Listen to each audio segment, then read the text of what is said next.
যে একটা যে ভালো ইলেকশন হতে পারে এটাই অনেকে ভাবে না। রাজনৈতিক মতামত অনেকেরই থাকতে পারে, কিন্তু যখন আপনার দায়িত্ব আসে সে দায়িত্ব পালন করতে আপনার সকলেরই উচিত হবে আপনার অ্যাজ পার রুলস সকল দায়িত্ব পালন করা। আর জামাত তো আপনার অত্যন্ত কৌশলী দল, ওই উদ্যোগ থেকে যায় এই জন্যে যে বিগত 15 বছরে নির্বাচনে এত কারচুপি হয়েছে, এত ইঞ্জিনিয়ারিং হয়েছে, যে একটা যে ভালো ইলেকশন হতে পারে এটাই অনেকে ভাবে না। মাথার মধ্যে সবসময় আপনার ওইটা কাজ করে যে বোধহয় কিছু হবে। তবে আমি এখন পর্যন্ত দেখেছি আপনার সামগ্রিকভাবে, তাতে করে আমার মনে হয় যে ইলেকশনটা ভালো হবে। আর ইঞ্জিনিয়ারিং এর ব্যাপারগুলো আমার মনে হয় না যে সেভাবে খুব ইফেক্টিভলি আপনার কোন ইনফ্লুয়েন্স করতে পারবে। আমি আমি এই জিনিসটাকে আপনার ঠিক ওইভাবে দেখি না। আমি মনে করি যে সরকারি কর্মচারী কর্মকর্তা তারা তাদের দায়িত্ব পালন করবেন। রাজনৈতিক মতামত অনেকেরই থাকতে পারে, কিন্তু যখন আপনার দায়িত্ব আসে সে দায়িত্ব পালন করতে আপনার সকলেরই উচিত হবে আপনার অ্যাজ পার রুলস সকল দায়িত্ব পালন করা।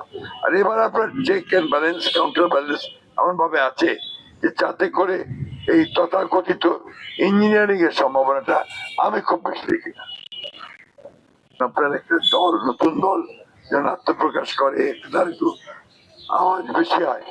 আর জামাত তো আপনার অত্যন্ত কৌশলী দল, তারা বিভিন্ন ভাবে কৌশলে বিভিন্ন রকম প্রচারণা চালায়, তারা আপনার অনেক বেশি মানুষকে বিভ্রান্ত করার চেষ্টা করে, সোশ্যাল মিডিয়াতে চেষ্টা করে।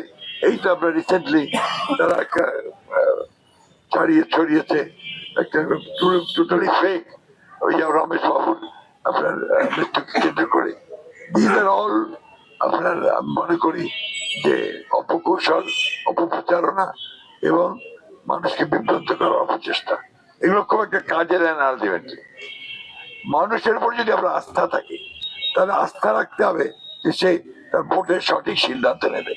মানুষটা তো বোকা না যে তাকে সহজেই বোকা বানানো যায়, সেটা তো আপনার থাকতেই পারে।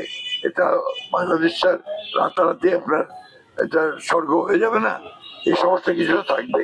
তারপরেও এগুলোকে কাভার করে আমরা যারা আপনার পজিটিভ রাজনীতি করছি সবাইকে ভোট দিতে যাওয়ার জন্য আমরা আপনার অনুপ্রাণিত করছি, বলছি যাকে খুশি তাকেই ভোট দেন, ভোট কেন্দ্রে যান, ভোট দেন, দ্যাট ইজ ইউর রাইট, এটা আপনার অধিকার।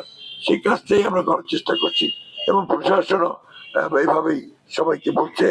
আমরা আশাবাদী যে সবাই, হিন্দু, বৌদ্ধ, খ্রিস্টান, মুসলমান, সবাই ভোট কেন্দ্রে যাবেন, গিয়ে ভোট দেবেন।